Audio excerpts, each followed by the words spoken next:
One. So I'd like us to conclude this lecture, this course lecture, which is general and subject methodology. And out of the 6 outlines that we have, we want to wrap up today with the problems and strategies for the management of large classes. And before we go on, I'd like us to have this brainstorming. And this brainstorming, I'd like you to drop relating to this. And the question there is, as a female teacher, a teacher just got married and will be joining her husband, who is a diplomat in another country immediately. You have been job enthusiastic on the day of resumption. You rushed to the classroom after the morning assembly and found this. And here is what you have found. What will come to your mind? Are you going to run out of the classroom? Are you going to faint? Are you going to become speechless? Let me just know your honest reaction on this. Okay, so whatever your reaction may be, this is actually a very large class. And this is not peculiar to Africa. As you can see from the inscription on the wall at the back there, you can see that this is not Africa. So, as much as I don't want to mention the region, we can see that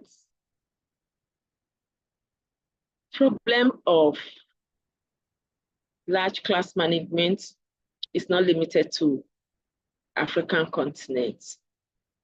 It's all over. It's happening elsewhere, and that's what you can see. These students are so many in the class. If we take our time to count the number of the students, they are almost running into 100. And they have their books all on their tables. They barely have a space to do their exercises and their classworks and all the lessons to take notes. And this is a typical problem of large class management. So when we talk about large class, the problem of large class and how to solve it, this is what the course is all about. Problems of large classes. There are some problems that are common to large class settings. And the first of it is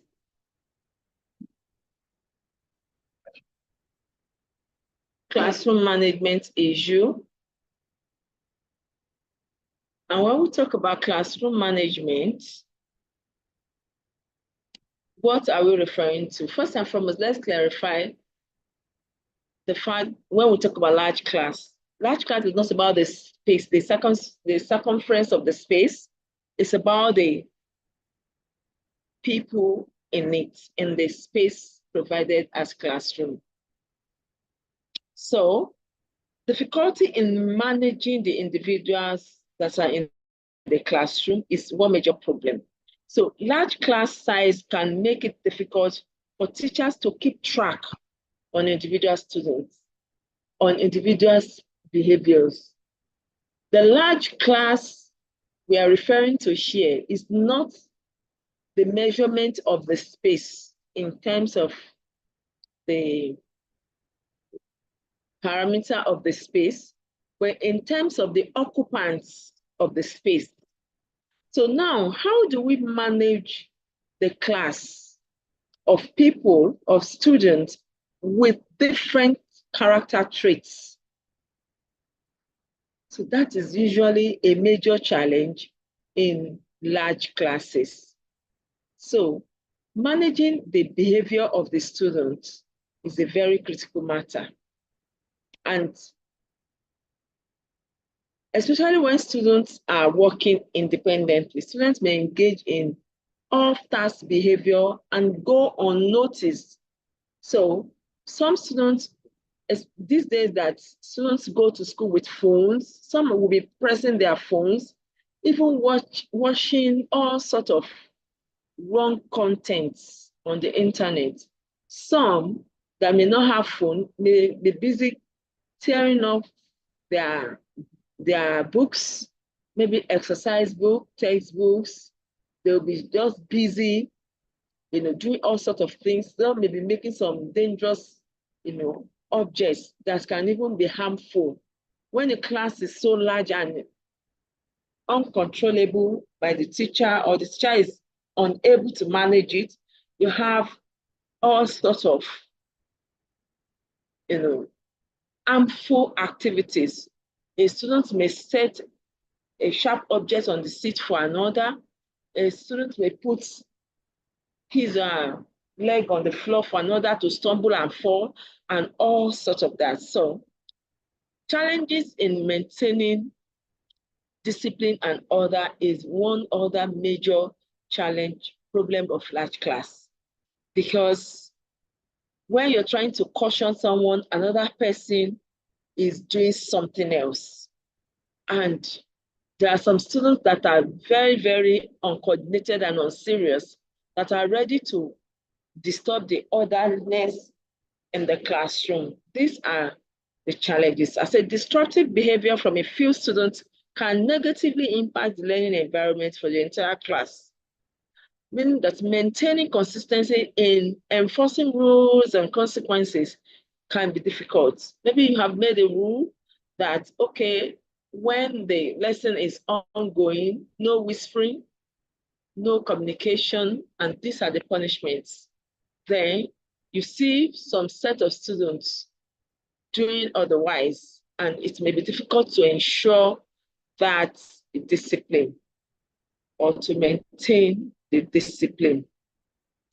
Okay, so another major problem in managing large class is maintaining student engagement. It might be difficult for you to get the students to be focused,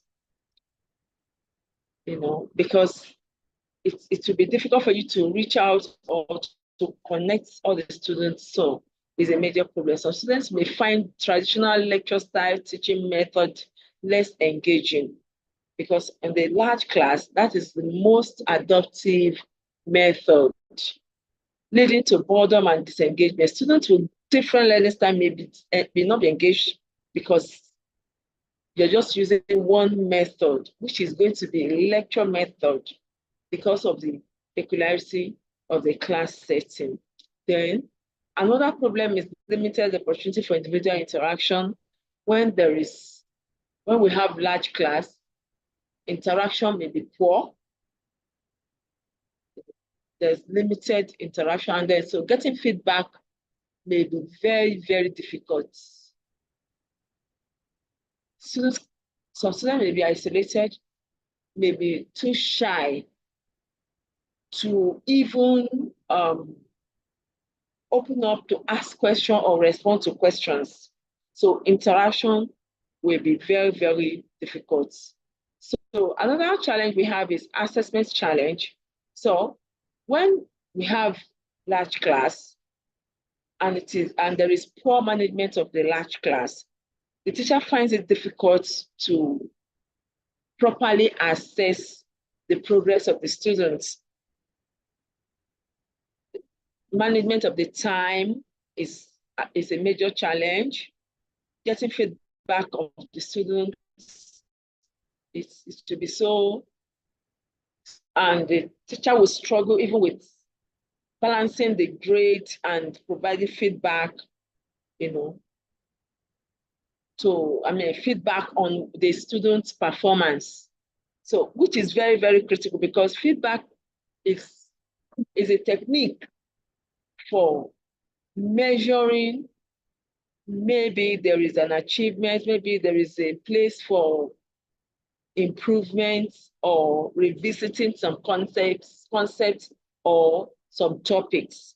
So challenges in assessing individual students' progress.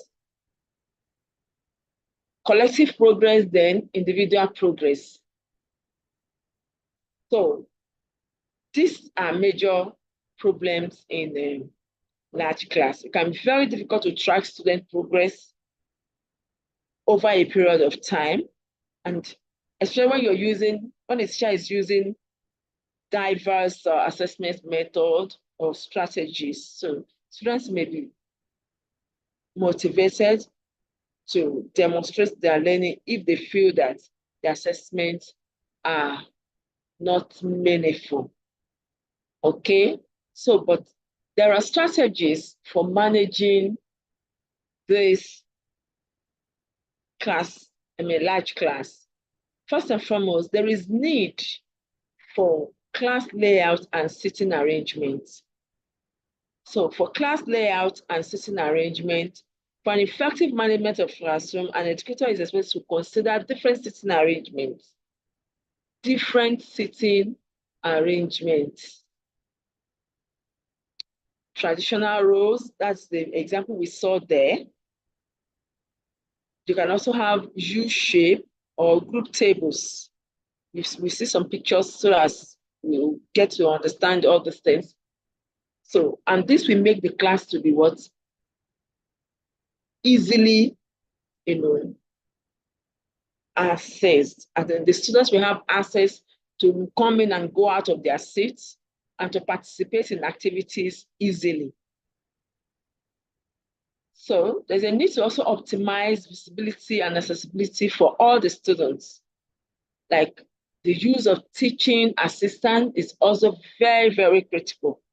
So delegation of tasks to teaching assistant to provide individual support to monitor students' progress and behavior. Not just progress, also behavior. So assistant teachers are there to support the main teacher, to assist the pupils or the students, and also to monitor the progress and the behavior of the students. We also have active learning technique. So another strategy, such as group work, discussion, role play, simulation, case study, problem-based learning, think, peer share, activities. We also help in managing large class. And now, when we talk about large class, we also have online engagements. And this is also very critical. You may also have large class challenge, managing online engagements. So how do you do that? When you deploy LMS, that is learning management systems, whereby you upload the content and you also include activities for the learners. You upload the content of the lesson, you include activities like assignment, like project, like group work on the platform, and on LMS, students also have access. So the students have access to the content that is provided for them to learn. And there may also be time like that, okay, within such a period of time, you must have completed this particular task. So also online platform for delivering course content and assignments, like online platform like what I'm doing right now is another strategy for managing large class, where you say that the class is so large and you may not be able to manage physically. You may also have online engagements to reduce, the negative impact of large class, problems. You can also facilitate communication and collaboration via diverse social media platforms. One of them is this YouTube. This is a pre-recorded content for my learners. We could also have it live, whereby the students are with me and we are interacting. That is the online delivery. But here is I'm making use of this social media medium or media platform to ensure that my students are engaged, even distance not being a serious barrier. Now, I want us to consider maximizing the physical classroom space. So, which is a typical setting that we have. Yes, we are trying to migrate this to classroom interaction. However, we also have to know that the physical classrooms are very critical. So I want us to look at the things to do to maximize the physical classroom space. The first is you remove unnecessary furniture to facilitate movement. So on that note, I'll take us back to the classroom that was our case study. If there are furniture that will not facilitate the movement, they must be removed. As far as this classroom is concerned, we cannot cite such. So we move back again to seating arrangement should be such that students are able to get to the teacher and conveniences without disturbing others. So with what we have in the case study that we have, the sitting arrangement was not such that students will be easily go out and come in. So that must be addressed. You must consider that so that no child is stopped. No child is stopped. So then store books, instructional materials, and teaching tools outside the classroom, if possible, so that they can be obtained and put away easily when not in use. The case study we have, all the books that were on the tables, and that was not tidy enough. So the books could be put on the shelf at the corridor, or maybe some shelves are made at the very top area of the classroom where it is above the head, so that it doesn't disturb the head, it doesn't injure anyone if the structure is strong enough to withstand the weight.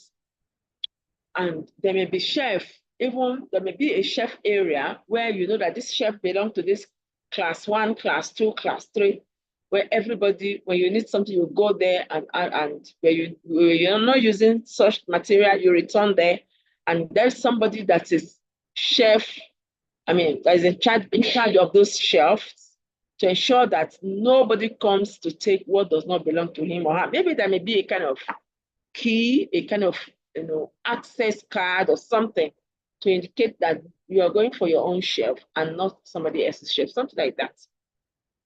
Then you can also plan how to enter and leave the classroom when class starts, at break and dismissal time, and how to keep the classroom tidy always. So all of these are the responsibility of the teacher managing the class. You're not going to do it, but you're going to facilitate all of this so that the classroom environment is safe and serene.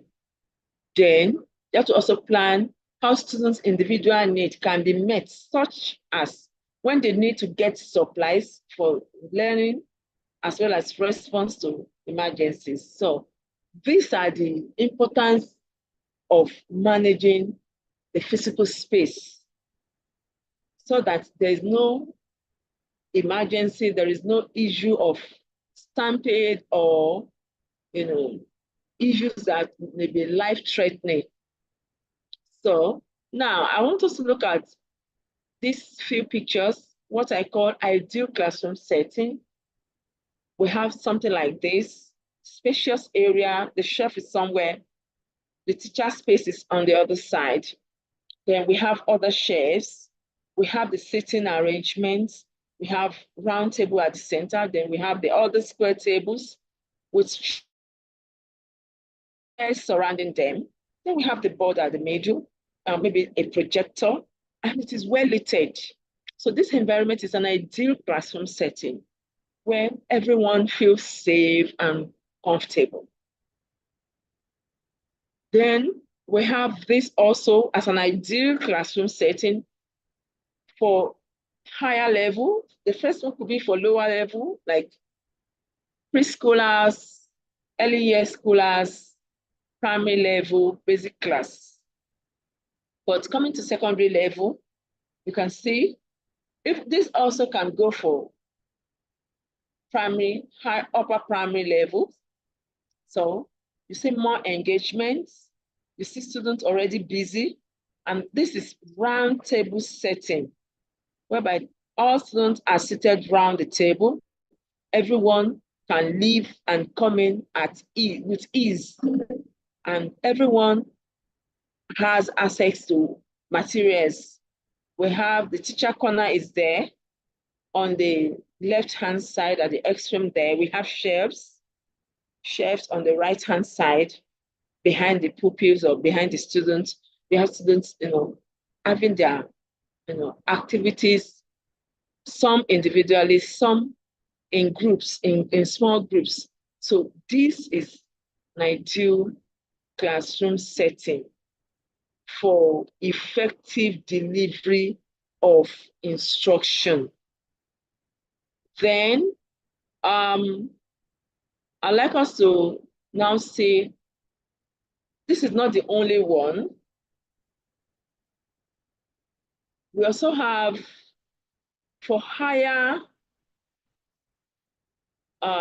level, so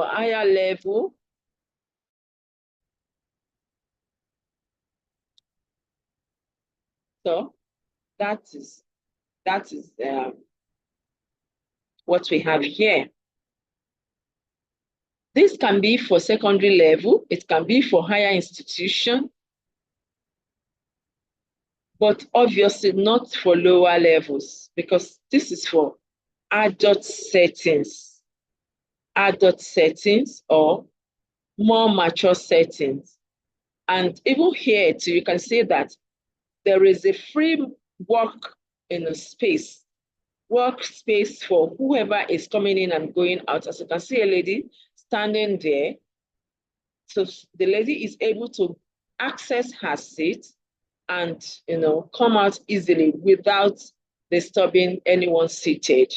And we have the teacher space is also available there. We may say this is a lecture room where you can see projector up at the top of the picture there, facing the wall behind the lecturer or the teacher. And then you can see that all the students have systems before them. So physical engagement also with online, interactions, probably to confirm or to attempt some lessons and all that. So I know that if this were to be a physical how do I put it? Active interaction. Some of you will have loved to ask me, so what then is the ratio, of the ideal class size? Ideal class size. According to National Policy on Education, the ideal class size for pre-primary is ratio 1:25. And there is also a specification or some specifications regarding the measurement of space that should accommodate this number of pupils. And for primary level, we have it to be ratio 1:35, and for secondary, ratio 1:40. What does this suggest? It suggests that no class must go beyond this number of learners for effective delivery or effective outcome of classroom interaction. So on this note, I would like us to draw the curtain, and I know that there may be questions. I will encourage us to drop these questions on the comments section. So drop the questions, drop your comments, and I'll definitely go through. Like I told us that we're going to have the end of the semester continuous assessment test. I'm going to send the link via the school admin, and I'm sure that once she has it, you have it. So I wish you a very successful examination period. Thank you, and bye for now.